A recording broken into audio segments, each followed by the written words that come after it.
What is going on, my reptile junkies? Well, guys, I was doing some yard work, and we'll get to that, but I found this barrel of awesomeness while I was doing it. We're going to step over in here and cut him back. I figure this is a good area. Sorry for the shaky cam going on, but there's a nice little creek when it rains and such. But check it out. I haven't seen one in a while. This is probably one of the largest rough green snakes I have actually seen, guys. Check him out. Just chill out. Beautiful yellow belly. These are actually protected around here, which is good, because this is probably one of the most exploited snakes in the U.S. They're mostly feed on invertebrates and small lizards. Beautiful, beautiful green snake, though. I love them. I had told a story about bringing one home one time when I was a kid. Oh, don't do that. Me and my dad had put it in a bag and give it to my mom like it was her food. It's pretty funny. Alright, buddy. I'm going to let you go. Just wanted to get another shot of you. I took a couple of good pictures. I'll throw them in here too with my camera phone, but goes Mr. Green. Go off and go the opposite direction, buddy. They don't need to be nowhere around here. They can be fast when they want to be.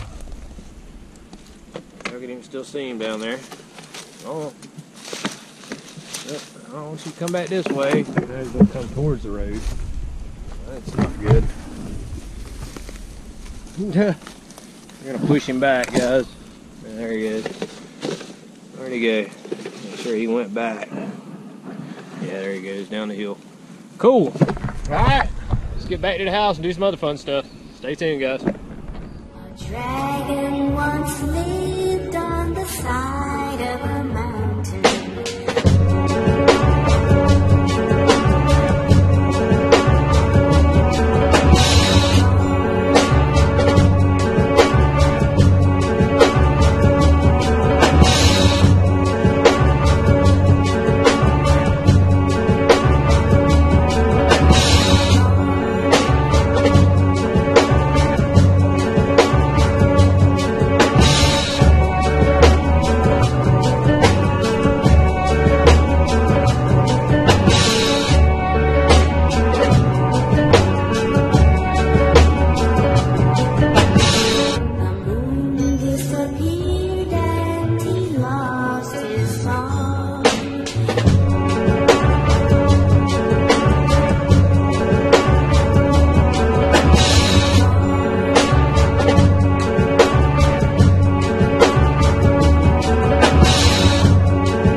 Alright, guys, hope y'all enjoyed that clip of letting that green, the green snake go, the rough green. That was one. I was cutting the grass the other day, and it was out in the yard, and that's probably one of the largest ones I've seen, as like I said in that video. But I took it on down the road and cut it loose. They're actually protected here.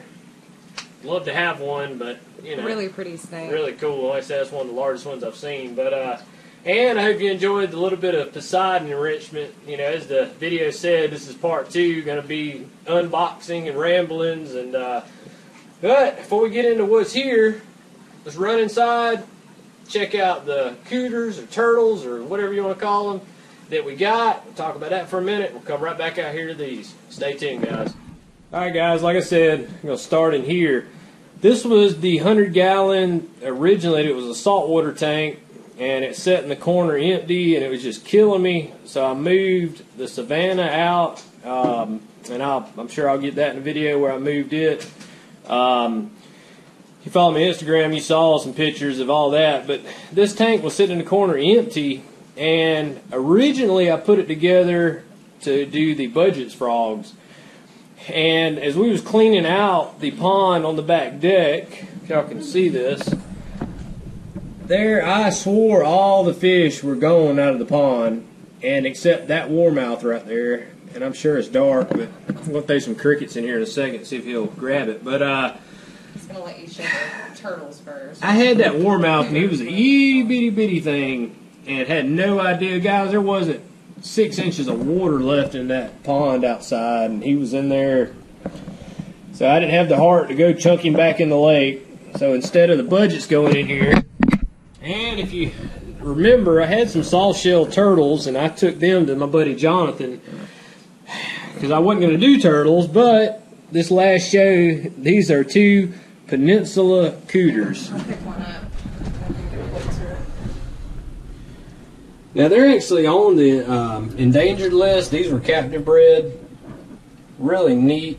They're supposed to be... Have some moss on their back, so their colors do not really show.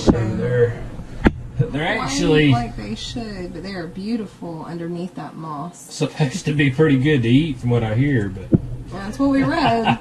I've never seen them at a show. It was something new, and we were looking, Really you know, pretty at turtles, though. yellow bellies and stuff, but something different. Figured we'd give these guys a shot. That's the background I had actually built, guys, out of styrofoam. I didn't know I was going to use it in a tree snake enclosure, but it worked out good on this one. Really nice, I thought. Let's see, April's going to throw a cricket and see if the warmouth will come out and actually get it. And then scoop and put my hands in there. Oh, me too. Playing with the turtles. Mm-hmm. He's usually like right on target. Oh, yeah. There we go. We got it. The suspense. That's the warmouth. Well, a native fish from here, and there's one of the turtles. There's actually a bullfrog in here too Excuse somewhere. me. Peninsula cooter. Yeah, river cooter, something like that. Oh, that sounds country. I'm sure they'll have a ball with that. All right, guys, back out to the room. All right, I hope you enjoyed that tank. You know, that it was just sitting going to waste. Like I said, I wanted to really use it for the budgets frogs, but I'm sure they'll end up somewhere else. But from the show, if y'all caught part 1, y'all saw the pickups we got other than tarantula. We didn't mention the tarantula, but we'll start here with this guy, Solomon Island tree boa, and of course the air conditioner is going to come on, so I'm probably screaming. I feel like I'm screaming. He's actually eat already, guys, and I've got some other clips of him a little bit better in the lighting and stuff. I'll throw in, probably switch back and forth while talking, but oh, sorry for the jump there. Really cool find. This is a captive bred, Solomon Islands, all the way down to New Caledonia. These snakes are, in anything from that region, you know, other than crested geckos, is becoming harder and harder to find due to just Trying to get in there without spooking him too much. But the amount of people that live there, taking such a toll on the resources and such, guys. I was really tickled to find that snake. This other snake, this is our Nelson's milk snake. Really active at the moment. It was listed as an albino, guys, but correct me if I'm wrong, when me and April was looking at photos of them, I believe this is an amethystic albino. It's my first milk snake. You know, I've had a couple of kings in the past, but it's a really, really neat addition. Native to down Mexico. I'm sure it won't be the end. Really kind of took an interest in the kings. My buddy Reptile Jones, he has a Nelson's. Kings and milks, yeah. That's Both of them. I'd like to have a regular non-morph of a Nelson's. And we saw some that we're gonna probably be adding in the near future. And we saw some at the show. It was a pair. Trying to think And they'll what they see were. that in the video. If you go, you know, One the of first them was part an one, albino. I can't remember what the other one was. It was a really pretty orange and black, beautiful patterns. But they were $200, but there was no guarantee on how old they were. for somebody to be getting rid of them that sells babies, I'm always leery of that. Especially that pretty. I mean, for that amount of money, we would have expected to be a little bit more. And the other, if you can see that. And we are not opening this. Sorry. Viola I don't know. It's Somebody a will tell purple me. tree spider. Yeah, purple tree spider, Amazon region. Wish that they could see more of that. They can see, but just not the coloration. It's a beautiful spider. That was a cool one. You know, One that we've looked at several times in the past. We just have never, you know, pulled the trigger on that. We got a really good deal on all this stuff. I was really shocked. Old buddy, he didn't have change, so I ended up getting the tree boa for $40 and this one for $40. So it was like he had 50 on this guy and 45 on this guy, which 50 was a really good price because I've seen a few of these at the shows, but it's not one that pops out in my head that I've seen often. We walked around the first time, they had a bigger one, and I was like, oh, you know, it's a little bigger than this guy. As I come back around, that one's already sold, so I ended up with this one, but I'm tickled. They've already eaten. So far, so good, so we'll see how it goes. Really cool finds.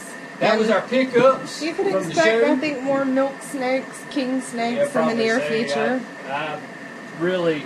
So for you that are fans of those, definitely stick around. We'll see what we can find. Because I'm maxed out, guys. I'm not looking at adding any more kind of lizards. You know, Nothing lizards that takes up a lot of space. compared to snakes, the care is just night and day, especially with the monitors and probably such. most of your amphibians too, because they take up Yes. a lot of care, and I think he's gonna probably talk about that in the near future as well. I'm honestly, guys, the Columbia show's coming, and I'm thinking about taking like my red eyes maybe to the show and trading them on something, maybe another tree snake. I don't know. Great. I got to do some soul searching. You know, there's a lot of things I'd like to have that I know I just don't have the time for with what my collection's already at, nor the space for at this point until we finally get our outside deal together.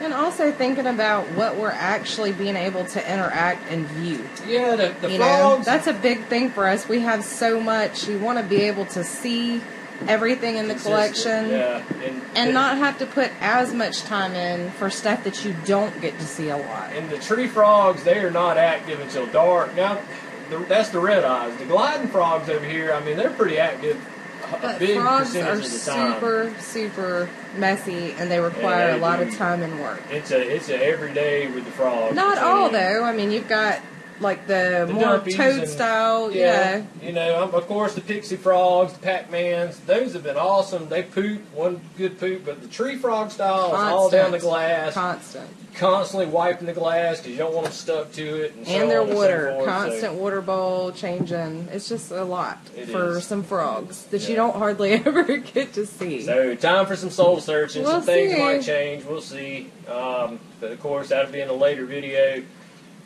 But guys, that was part 2. Some ramblings, updates, showing you the new stuff.